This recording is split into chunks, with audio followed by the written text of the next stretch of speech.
Hello my dear student, কেমন আছো তোমরা সবাই? আশা করি তোমরা সকলে ভালো আছো। তো শুরু করছি সুইচ গিয়ার অ্যান্ড প্রোটেকশনের নেক্সট পার্ট। এই পার্টে আমরা short circuit current, short circuit KVA, short circuit MVA related প্রবলেমগুলো ডিসকাস করব। আর এই প্রবলেমগুলো সেমিস্টার প্লাস যে কোনো কম্পিটিটিভ গভর্নমেন্টের জন্য খুব ইম্পর্ট্যান্ট। তো এই সেশনটা ভালো করে দেখবে। আর সমস্ত প্রবলেমগুলো একটা সেশনে কমপ্লিট করা সম্ভব হবে না, আমি দুটো সেশনে টোটাল কনসেপ্টটা দেওয়ার চেষ্টা করব। আর এই চ্যানেলে যারা নতুন অবশ্যই চ্যানেলটাকে সাবস্ক্রাইব করে নেবে আর আগের ভিডিওগুলো অবশ্যই দেখে নেবে, কারণ এই প্রবলেমের যে ফর্মুলাগুলো আগের পার্টে ভালোভাবে এক্সপ্লেন করা হয়েছে। কারণ ফর্মুলাগুলো যদি তোমরা না বুঝতে পারো তাহলে কিন্তু প্রবলেমগুলো একটু ডিফিকাল্ট হয়ে যাবে। তাও আমি ফর্মুলাগুলো একবার দেখিয়ে দিচ্ছি, ফর্মুলাগুলো কিভাবে ইউজ করা হয়। তো আমরা চলে আসছি ফর্মুলাতে।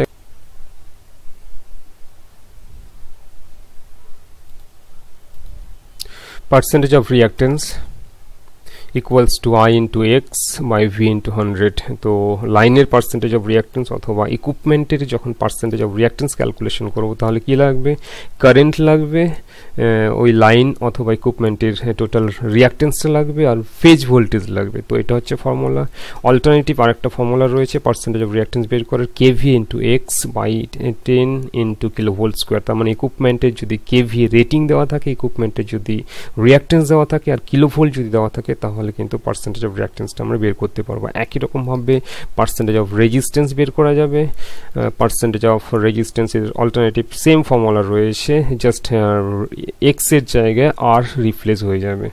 আর আমাদের যেটা বের করতে হয়, ইকুইপমেন্টে কতটা শর্ট সার্কিট কারেন্ট ফ্লো করছে অথবা লাইনে কতটা শর্ট সার্কিট কারেন্ট ফ্লো করছে সেটা বের করতে হয়। তার ফর্মুলা হচ্ছে short circuit current equals to base current into 100 by percentage of reactance. তার মানে হচ্ছে শর্ট সার্কিট কারেন্ট, এই যে লাইন, কোনো একটা লাইনে ফল্ট হলে, এখানে সাপোজ ধরো ফল্ট হচ্ছে, তাহলে এখানে কতটা শর্ট সার্কিট কারেন্ট ফ্লো করবে সেটা আমাদের যদি বের করতে হয় তাহলে কি লাগছে? এই লাইনের হচ্ছে পার্সেন্টেজ অফ রিয়াক্টেন্সটা লাগছে, এই লাইনের হচ্ছে বেস কারেন্টটা লাগছে, এই বেস কারেন্ট লাগবে। সাপোজ ধরো হচ্ছে বেস কারেন্ট আমি বেস কারেন্টটাকে 10 অ্যাম্পিয়ার ধরে নিলাম, বেস কারেন্ট হচ্ছে 10 অ্যাম্পিয়ার ধরে নিলাম, আর এর পার্সেন্টেজ অফ রিয়াক্টেন্স হচ্ছে 20% ধরে নিলাম। তাহলে নর্মাল কন্ডিশনে কি হচ্ছে, আমার লাইনে 10 অ্যাম্পিয়ার কারেন্ট ফ্লো করছে, যখন ফল্ট হচ্ছে তখন শর্ট সার্কিট কারেন্টটা কি হয়ে যাবে? আমরা এখানে যদি দেখি, ISC equals to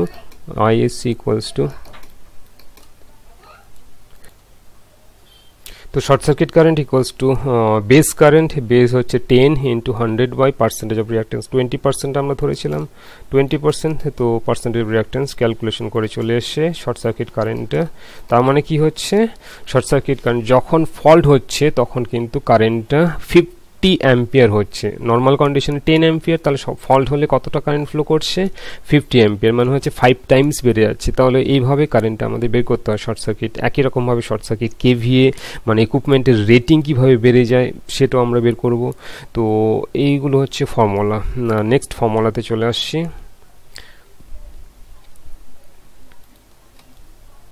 যখন দুটো বা অনেক তার বেশি ইকুইপমেন্ট থাকবে, তাদের প্রত্যেকটা ইকুইপমেন্টের কিন্তু কেভি রেটিংগুলো ডিফারেন্ট থাকে।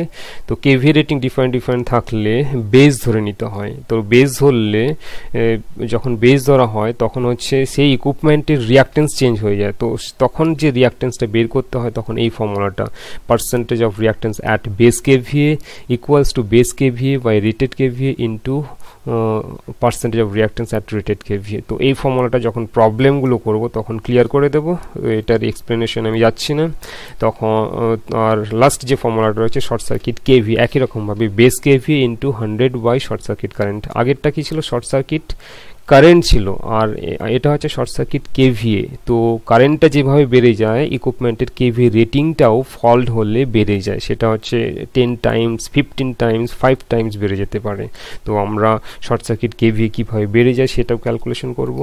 তো এইগুলো হচ্ছে ফর্মুলাগুলো অবশ্যই মনে রাখতে হবে, নাহলে প্রবলেমগুলো সমস্যা হবে, প্রবলেমগুলো বুঝতে অসুবিধা হবে। আমরা চলে এসেছি প্রথম প্রবলেমে। এখানে দেওয়া রয়েছে একটা সিঙ্গেল লাইন ডায়াগ্রাম দেখতে পাচ্ছি। From the single line diagram, এখানে বলা আছে from the single line diagram of three phase system. এখানে কি দেওয়া হয়েছে, দুটো অল্টারনেটর আমরা দেখতে পাচ্ছি, অল্টারনেটর 1, অল্টারনেটর 2। অল্টারনেটর 1 এর কেভিএ রেটিং দেওয়া রয়েছে 15,000 কেভিএ, আর অল্টারনেটর 2 এর কেভিএ রেটিং দেওয়া রয়েছে 20,000 কেভিএ। পার্সেন্টেজ অফ রিঅ্যাক্টেন্স দেওয়া রয়েছে 30%, এর দেওয়া রয়েছে 50%। তো এখানে আমরা যদি দেখি percentage of reactance of each alternator is based on capacity, যেগুলো বলা হলো সেগুলো দেওয়া রয়েছে। এখানে যেটা বের করতে বলেছে, find the short circuit current, short circuit current বের করতে বলেছে। একটু আগে যে আমরা ফর্মুলাগুলো দেখলাম, that will flow into a complete short circuit. তার মানে হচ্ছে এই পয়েন্টে যদি ফল্ট হয়, এই পয়েন্টে যদি ফল্ট হয় তাহলে কতটা শর্ট সার্কিট কারেন্ট ফ্লো করবে। তো আইএসসিটাই বের করতে বলেছে, এখানে কতটা শর্ট সার্কিট কারেন্ট ফ্লো করবে সেটা বের করতে বলেছে। তো যেহেতু এখানে দুটো ইকুইপমেন্ট দেওয়া রয়েছে, আমরা তাহলে কি করব, আমরা এখানে বেস কেভিএ ধরে নেব। তো বেস কেভিএ ধরার তিনটে প্রসিডিউর ছিল, আইদার ম্যাক্সিমাম, না হয় দুটোর যোগফল, না হয় আরবিটারি। তো আমরা এখানে ক্যালকুলেশনটা যাতে লেন্দি না হয়ে যায় সেই জন্য হচ্ছে আমরা ম্যাক্সিমামটাকেই ধরে নেব। ম্যাক্সিমামটা ধরলে ক্যালকুলেশনটা লেন্দি হয় না, খুব শর্টে হয়ে যায়। সেই জন্য হচ্ছে আমরা 20 কেভিএটাকে বেস ধরে নিয়েছি, এই যে 20 কেভিএকে বেস ধরে নিয়েছি। তো 20 কেভিএকে বেস ধরলে, এটা যদি বেস হয় তাহলে এই অল্টারনেটর কোনো কিছুই চেঞ্জ হবে না, এর অল্টারনেটর পার্সেন্টেজ অফ রিঅ্যাক্টেন্স একই থাকবে। যেহেতু এর বেস, এর রেটেড কেভিএ আর বেস কেভিএ সেম, তাহলে পার্সেন্টেজ অফ রিঅ্যাক্টেন্সটাও সেম থাকবে। কিন্তু এই অল্টারনেটরের বেসটা হয়ে যাচ্ছে 20 কেভিএ, আর কিন্তু এর রেটেড কত রয়েছে 15,000 কেভিএ। তাহলে রেটেড কেভিএতে এর পার্সেন্টেজ অফ রিঅ্যাক্টেন্স হচ্ছে 30%, তাহলে বেস কেভিএতে রিঅ্যাক্টেন্সটা অবশ্যই চেঞ্জ হবে। তাহলে একটু আগে যে ফর্মুলাটা বললাম, তাহলে সেই ফর্মুলাটা হচ্ছে, এর আমরা কি বের করব, পার্সেন্টেজ অফ রিঅ্যাক্টেন্স বের করব অ্যাট বেস কেভিএতে। এই যে পার্সেন্টেজ অফ রিঅ্যাক্টেন্স অল্টারনেটর 1 এর অ্যাট বেস কেভিএতে, ফর্মুলাটা হচ্ছে base KVA by rated KVA into percentage of reactance at rated KVA. তো বেস কেভিএ কত ধরেছি, 20 ধরেছি, 20,000 কেভিএ। তো এখানে বেস কেভিএ বসিয়ে দেওয়া হয়েছে। আর রেটেড কেভিএ কত রয়েছে, রেটেড কেভিএ রয়েছে 15,000 কেভিএ। তো এখানে 15,000 আমরা পুট করে দিয়েছি। আর percentage of reactance at rated KVA, তো রেটেড কেভিএতে পার্সেন্টেজ অফ রিঅ্যাক্টেন্স কত পার্সেন্ট রয়েছে, 30% রয়েছে। তো এখানে 30 পুট করে দেওয়া রয়েছে। তাহলে এটা ক্যালকুলেশন করলে যেটা আসবে সেটা হচ্ছে 40% চলে এসছে। ক্যালকুলেশন করে আমার কত পার্সেন্ট চলে এসছে, 40%। এই যে 40% চলে এসছে। তাহলে আমরা কি করলাম, বেস কেভিএ ধরে দুটো অল্টারনেটরের পার্সেন্টেজ অফ রিঅ্যাক্টেন্স গুলো আমরা বের করলাম। পার্সেন্টেজ অফ রিঅ্যাক্টেন্স, এর বেস কেভিএ ধরে এর পার্সেন্টেজ অফ রিঅ্যাক্টেন্স 50%, আর এর বেস কেভিএ ধরে পার্সেন্টেজ অফ রিঅ্যাক্টেন্স এর চলে এসে হচ্ছে 40%। তো এই রিঅ্যাক্টেন্সগুলো এবার যোগ করতে হবে, টোটাল রিঅ্যাক্টেন্সটা আমাদের বের করতে হবে। তো তার আগে আমাদের কানেকশনটা দেখতে হবে, এটা কি কানেকশনে রয়েছে, ইকুইপমেন্টটা কি কানেকশনে রয়েছে, তার উপর বেস করে সিরিজ কানেকশন যদি হয়, সিরিজ কানেকশনে তাহলে রিঅ্যাক্টেন্সগুলো যোগ হবে। আর যদি প্যারালাল কানেকশন হয় তাহলে প্যারালাল কানেকশনের রিঅ্যাক্টেন্সগুলো যোগ হবে। তো আমরা কানেকশনটা এখানে দেখতে পাচ্ছি, একটা ডায়াগ্রাম ড্র করছি তাহলে ক্লিয়ার। সিঙ্গেল লাইন ডায়াগ্রাম থেকে আমরা সার্কিটটা দেখতে পাচ্ছি যে এরকম একটা সার্কিট ছিল, তার মানে 40% আর 50% রিঅ্যাক্টেন্সটা কিন্তু সিরিজে নেই, একই লাইনে নেই, তাহলে এটা হচ্ছে প্যারালাল কানেকশন। তাহলে টোটাল রিঅ্যাক্টেন্সটা কিন্তু প্যারালাল কানেকশনে যোগ হবে। তো আমরা এখানে প্যারালাল কানেকশনে টোটাল রিঅ্যাক্টেন্সটাকে যে দুটো অল্টারনেটর রিঅ্যাক্টেন্সগুলোকে যোগ করেছি, 40 প্যারালাল 50, তাহলে আমার পার্সেন্টেজ অফ রিঅ্যাক্টেন্সটা চলে এসছে, এই সিস্টেমের টোটাল পার্সেন্টেজ অফ রিঅ্যাক্টেন্সটা চলে এসছে 22.22।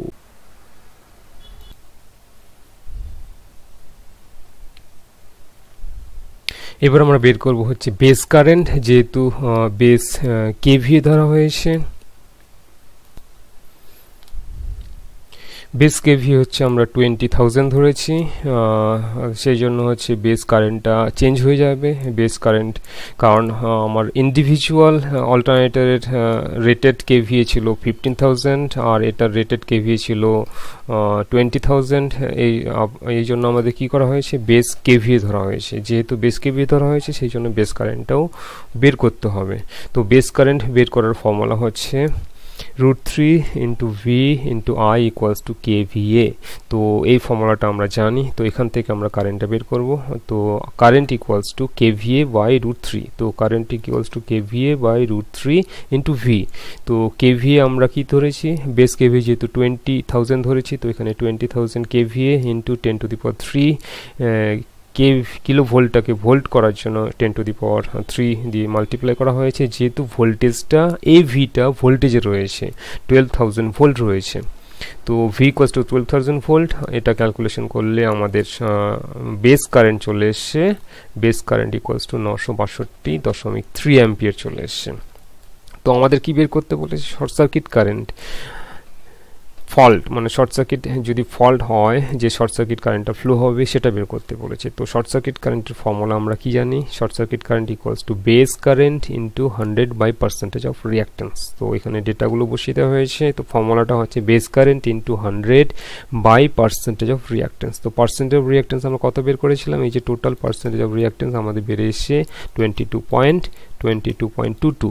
তো এখানে বসিয়ে দেওয়া রয়েছে, তাহলে এটা ক্যালকুলেশন করে চলে এসছে আমার 4330 অ্যাম্পিয়ার চলে এসেছে, যেখানে বেস কারেন্টটা ম্যাক্সিমাম যদি 20,000 বেস KVA ধরা হয়, তাহলে বেস কারেন্টটা কত ছিল, 962.3 অ্যাম্পিয়ার ফ্লো করতো এই লাইনের থ্রু দিয়ে। এই লাইনে আমাদের বেস KVA ধরলে যে কারেন্টটা ফ্লো করতো সেটা হচ্ছে 962.3 অ্যাম্পিয়ার, কিন্তু যখন ফল্ট হয়, শর্ট সার্কিট হয়ে যায়, তখন কারেন্টটা অনেক গুণ বেড়ে গেছে, যে শর্ট সার্কিট কারেন্ট। তো এই কারেন্টটাই বের করতে হয় আমাদের। তো এইভাবে short circuit current, short circuit KVA বের করতে হয়। তো ফার্স্ট প্রবলেমের আমরা আনসারটা পেয়ে গেলাম, শর্ট সার্কিট কারেন্ট হচ্ছে 4330 অ্যাম্পিয়ার। চলে আসছি পরের প্রবলেমে। নেক্সট প্রবলেম দেওয়া আছে, a three-phase transmission line operating 10 kilovolt 10 kilovolt দেওয়া রয়েছে। এই যে লাইন 3-phase ট্রান্সমিশন, আমরা এখানে সিঙ্গেল লাইন ডায়াগ্রাম দেখতে পাচ্ছি। এর ভোল্টেজটা দেওয়া রয়েছে, এই লাইনের ভোল্টেজটা দেওয়া রয়েছে 10 কিলোভোল্ট। রেজিস্ট্যান্স দেওয়া রয়েছে 1 ওহম, লাইনের রেজিস্ট্যান্স হচ্ছে 1 ওহম। আর রিয়াক্ট্যান্স দেওয়া রয়েছে 4 ওহম, এই যে রিয়াক্ট্যান্স 4 ওহম দেওয়া রয়েছে। is connected to the generating station busbar through 5 MVA step up transformer having percentage of reactance হচ্ছে 5%। এই যে টোটাল লাইনটা একটা ট্রান্সফরমারের সাথে, স্টেপ আপ ট্রান্সফরমারের সাথে কানেক্টেড রয়েছে, যার রেটিং হচ্ছে 5 MVA, পার্সেন্টেজ অফ রিয়াক্ট্যান্স হচ্ছে 5%। এবার কি রয়েছে, এখানে একটা বাসবার রয়েছে, এখানে একটা বাসবার রয়েছে। এই বাসবারের সাথে কি রয়েছে, the busbar are supplied by the 10 MVA alternator having percentage of reactance হচ্ছে 10%। এই যে 10 MVA একটা অল্টারনেটর থ্রু দিয়ে বাসবারে সাপ্লাই দেওয়া রয়েছে, এই যে তার রেটিং দেওয়া রয়েছে। এটা এখানে কি করতে বলেছে, calculate the short circuit KVA। এখানে আগেরটায় আমরা কিন্তু শর্ট সার্কিট কারেন্ট বের করেছি, এখানে বের করতে বলেছে KVA, যে KVA রেটিংটা কতটা চেঞ্জ হবে। ফেড টু সিমেট্রিক্যাল ফল্ট, যদি সিমেট্রিক্যাল ফল্ট হয়, এখানে আমরা কিন্তু টোটাল সিমেট্রিক্যাল ফল্ট ক্যালকুলেশন করছে, আনসিমেট্রিক্যাল নয়।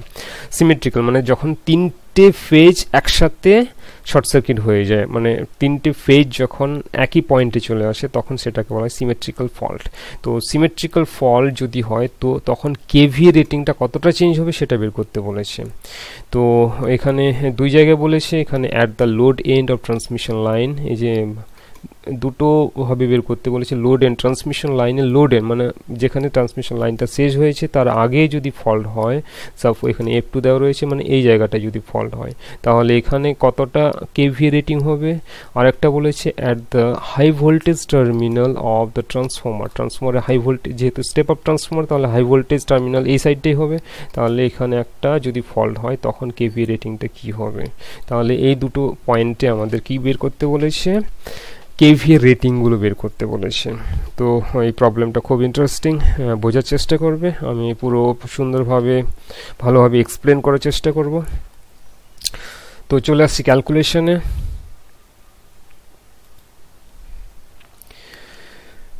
যেহেতু এখানে দুটো ইকুইপমেন্টের রেটিং MVA রেটিংগুলো ডিফারেন্ট, তাহলে বেস MVA আমাদের ধরে নিতে হবে। বেস কোনটাকে ধরবো, ম্যাক্সিমামটাকে বেস ধরা হয়েছে, যে বেস MVA হচ্ছে এটাকে বেস ধরা হয়েছে। এটাকে যদি বেস ধরা হয় তাহলে ট্রান্সফরমারের পার্সেন্টেজ অফ রিয়াক্টেন্স, ট্রান্সফরমার আমরা এটা হচ্ছে অল্টারনেটর পার্সেন্টেজ রিয়াক্টেন্স চেঞ্জ হবে না, কারণ এর রেটেড এমভি আর বেস এমভি সেম, তাহলে এর কোনো পার্সেন্টেজ অফ রিয়াক্টেন্স চেঞ্জ হচ্ছে না। আমাদের তাহলে কার চেঞ্জ হবে? এটা চেঞ্জ হবে, তাহলে এটারটা বের করতে হবে। এটারটা কি হয়ে যাবে?